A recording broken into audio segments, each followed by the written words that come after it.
মালয়েশিয়ার রুশ কতদিন দীর্ঘদিন এই ব্রিটিশ সরকার সব বন্ধ ছিল, এটা আস্তে আস্তে সেগুলো খুব তাড়াতাড়ি এটা আমরা তো যারা এখানে ফিরে আসছে তারা আবার যাওয়ার জন্য তাদের ভিসা সংক্রান্ত কোনো সমস্যা তাহলে আমরা সেটাকে সমাধান, আমরা বিভিন্ন ধরনের ভিসা মেয়াদ শেষে ভিসা এক্সটেনশন করার বিভিন্ন দেশের সঙ্গে কূটনৈতিক আলোচনার মাধ্যমে আমরা ভিসা এক্সটেনশন করতেছি, কোম্পানির সঙ্গে ব্যবস্থা করতেছি। আমরা তো প্রতিদিনই এই বিষয় নিয়ে কাজ করছি। যারা প্রবাসে যুদ্ধ অবস্থায় মারা গেছে তাদেরকে তো আমরা দেশে নিয়ে আসতেছি, আবার যারা আসতে চায় না তাদেরকে ওইখানে সিকিউরিটির জন্য মিশন করে কাজ করতেছে।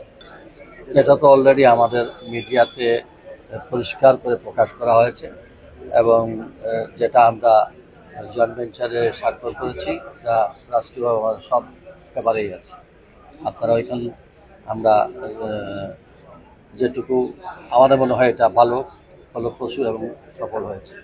আমাদের মাননীয় প্রধানমন্ত্রীকে মালয়েশিয়ার প্রধানমন্ত্রী ব্রাদার হিসেবে করেছেন এবং আমাদের মালয়েশিয়ার রুশ কতদিন দীর্ঘদিন এই ব্রিটিশ সরকার সব বন্ধ ছিল, এটা আস্তে আস্তে সেগুলো খুব তাড়াতাড়ি এটা সমবাজার খোলার ব্যাপারে ইতিবাচক সমবাজারে শুধু মালয়েশিয়া কেন, আমরা সব দিকে কাজ শুরু করেছি মাননীয় প্রধানমন্ত্রীর নির্দেশে, তার নিজস্ব তত্ত্বাবধানে। আমরা ইনশাআল্লাহ আশা করি ইতিবাচক ফলাফল দেখতে পাবো।